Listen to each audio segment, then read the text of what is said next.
Today we're in Luke chapter 20, and we're grateful to the enemies of Christ because had it not been for them, some of the great messages of Jesus would never have been said, and some of the greatest parables would never have been told.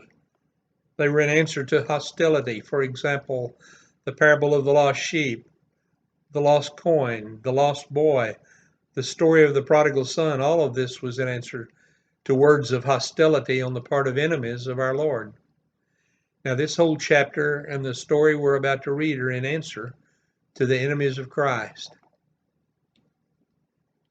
Beginning in verse 1, one day, and it so happens that this one day is Wednesday of Passion Week, Palm Sunday when Jesus entered Jerusalem, Monday was the cleansing of the temple, Tuesday was the day of conspiracy by all of the groups that hated each other, but they hated Jesus more.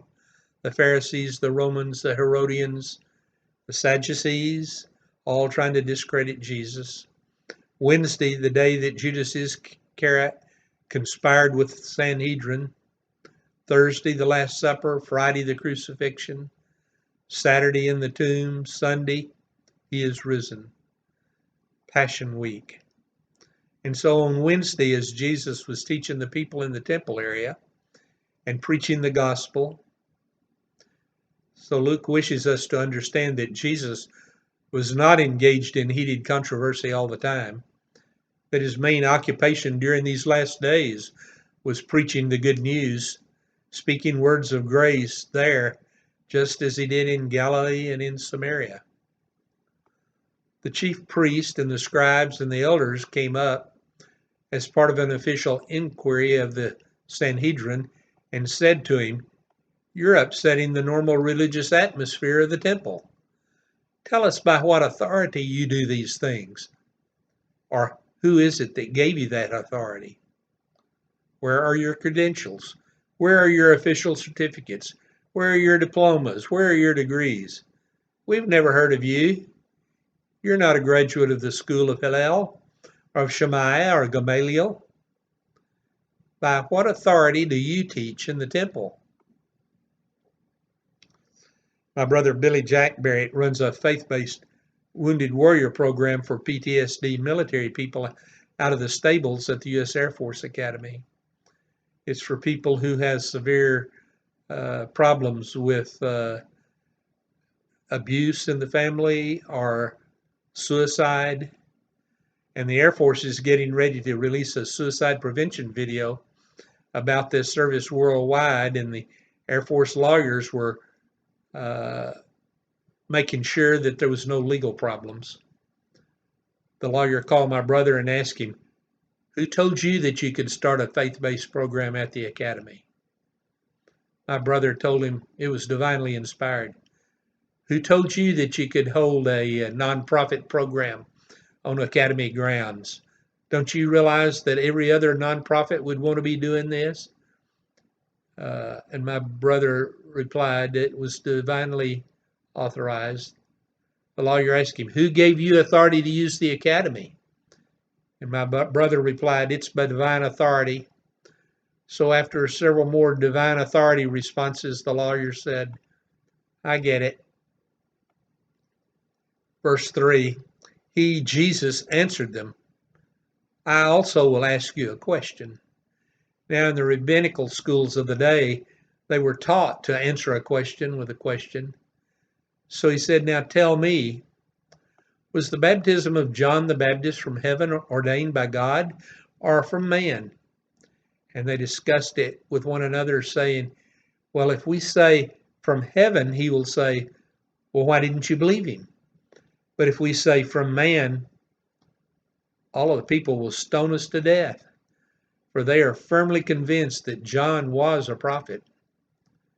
Now, the people had been taught in Deuteronomy 13, verse 8, 11 verses that stoning is the proper penalty for people who prophesy falsely.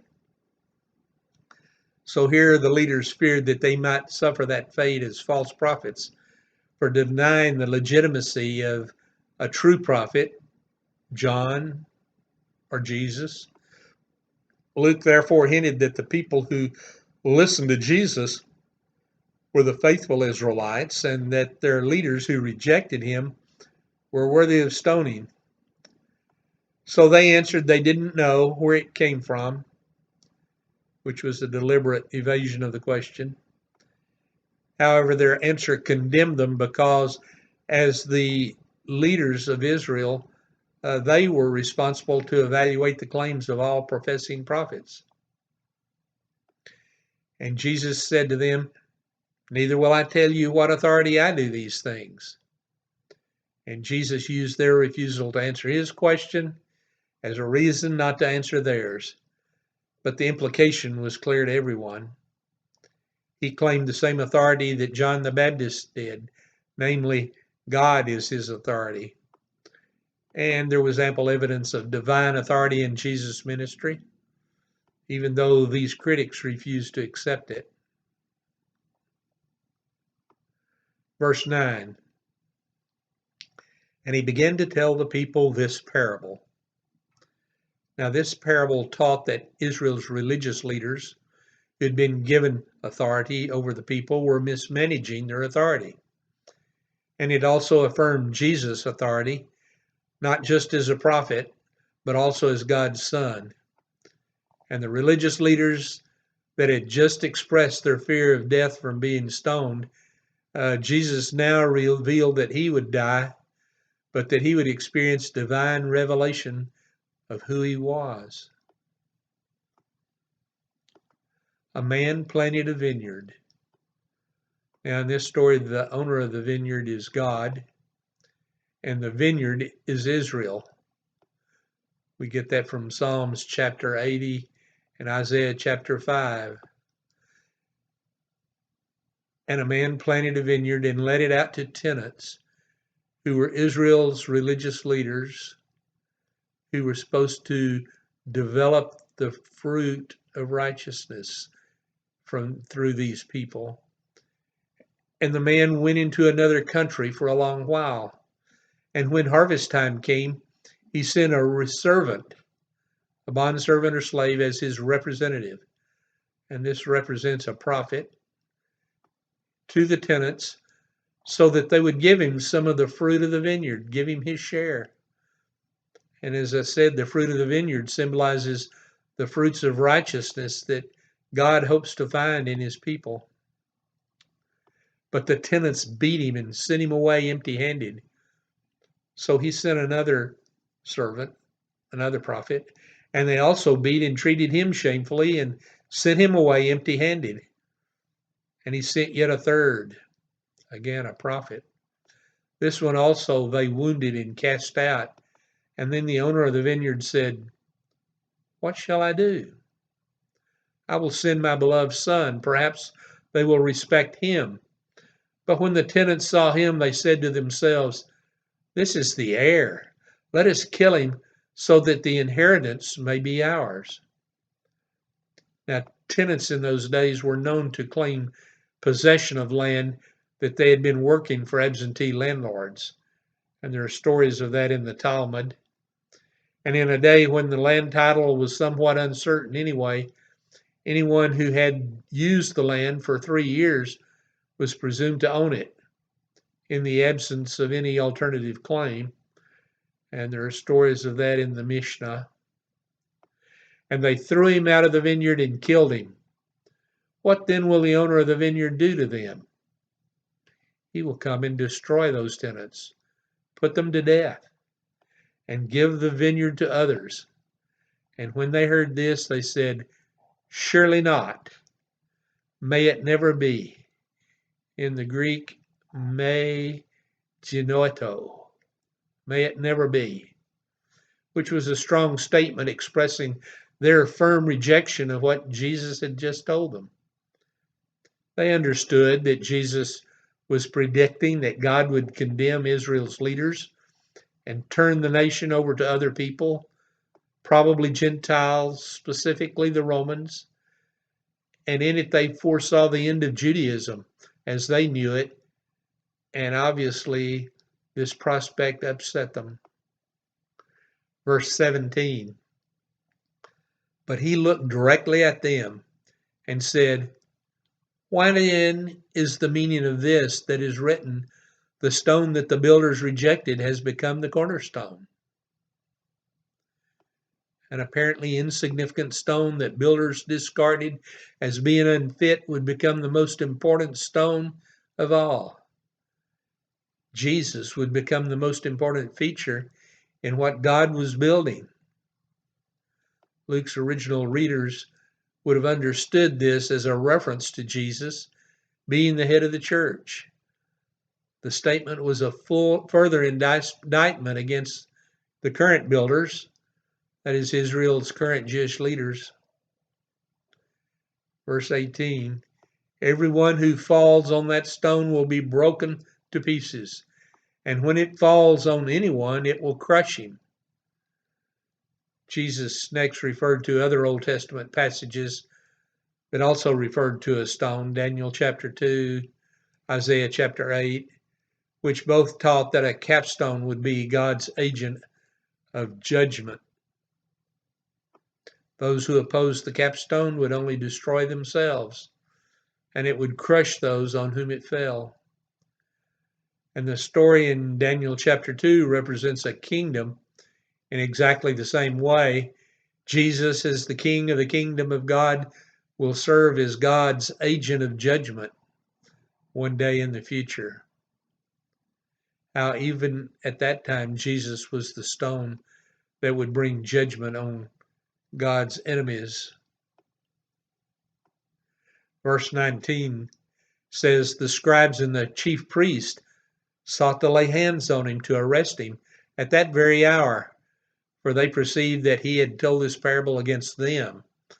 But they feared the people, so they watched him, and they sent spies instead. In the Greek, egkathetos, people hired to lie in wait. We would say private detectives, who pretended to be sincere that they might catch him in something he said to use against him, so as to deliver him up to the authority and the jurisdiction of the governor. They wanted to accuse him of something against Rome so they could take him before Pilate. So the plot was to get Jesus to teach the people not to pay taxes, which he never did. But they asked him, "Teacher, we know that you speak and teach rightly and show no partiality, but you truly teach the way of God. So is it lawful, according to the law of Moses, for us to give tribute, that is, pay taxes to Caesar, or not?" But he perceived their craftiness, and he said to them, "Show me a denarius," which was a laborer's day wage coin. "Whose likeness and inscription does it have?" And they said, "Caesar's," which was Tiberius Caesar at the time. And he said to them, "Then render to Caesar the things that are Caesar's, and to God the things that are God's." So the fact that Jews used Roman money showed that Rome ruled over them. And this Roman rule involved Rome's responsibility for providing services for them, but as well extracting payment in taxes for those services from them. Therefore, the demand for taxes was legitimate. And then Jesus added to his questioners and all people who bear the image of God should likewise give him what is his due, namely their worship and service. So the things that have Rome's picture on them, Rome's image, are Rome's. So the things that have God's image on them are God's. And he's right to expect their worship and their service. And further, this was an indication that Jesus was not there to overthrow the Roman government as many had hoped for. And they were not able in the presence of the people to catch him in what he said. But marveling at his answer, they became silent. They were awestruck. Verse 27, there came to him some Sadducees, those who denied that there is a resurrection. And Jesus' time, the Sadducees controlled the temple and the Sanhedrin, which was the Jews' governing body that the Romans allowed to rule in their place in this country under them. And the Sadducees believed primarily just the Old Testament, with special emphasis of the 5 books of Moses. And they rejected the Pharisees' oral tradition found in the Talmud and the Mishnah. They also believed that God had no role in the personal, everyday lives of people. They also rejected ideas of the supernatural, the ideas of angels or demons, of heaven and hell. And they believed there was no life after death for this body. They strongly believed, however, in ritual purity that they followed religiously in preparation for their temple service. And wealth seemed to have been their number one belief. They loved their riches. And our archaeologists find that the homes of the Sadducees were the most opulent in all of ancient Israel. And they said, "Teacher, Moses wrote for us that if a man's brother dies, having a wife but no children, the man must take the widow and raise up offspring for his brother." So we see here the Sadducees' commitment to the Old Testament, which was evident in the approach they took to Jesus. So they began by quoting Deuteronomy chapter 25, verse 5, which had to do with the practice in question of what they call levirate marriage. Now there were 7 brothers. The first took a wife and died without children. The second and the third took her, and likewise all 7 left no children and died. After that, the woman also died. In the life after the resurrection, therefore, whose wife will the woman be? For all 7 of them had her as a wife. Now, their obvious purpose was to show that anyone's belief in the resurrection of the body was ludicrous and that Jesus was wrong just to advocate it. However, they made an unwarranted assumption that life in a resurrected body would involve sexual relations as we know them now. And the problem with the hypothetical question was that none of the women's 7 husbands had fathered a child by her. Consequently, none of them had a special claim on her as his wife. And Jesus said to them, "The sons of this present age marry and are given in marriage. But those who are considered worthy, that rise from the dead and live in that future age, and to the resurrection from the dead, they will neither marry nor be given in marriage. For they cannot die anymore, because they are immortal and equal to angels and are the sons of God." A common designation in the Old Testament. You can see it in Job chapters 1 and 2 that stress that immortality of angels and the resurrected saints, being sons or participants of the resurrection. Hoi in the Greek, translated as sons, because in the ancient world it was only sons who were entitled to their parents' inheritance. Normally it would be given to the oldest, though it was often split in various ways between sons, and as for girls, they missed out. But by recognizing the whole body of believers as sons, Jesus is saying, all of you are sons. And as sons, you're all heirs together equally of the promise of God. Verse 37. But the dead are raised. Even Moses showed that in the passage about the bush. A bush on fire but not consumed.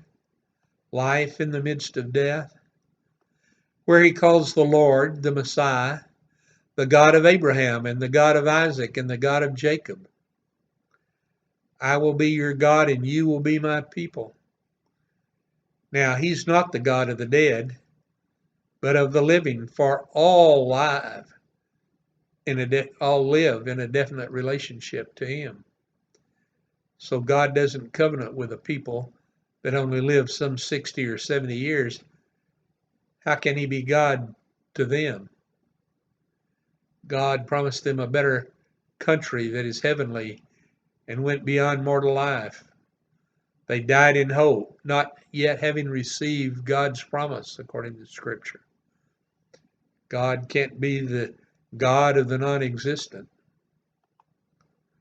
if there's no life after death.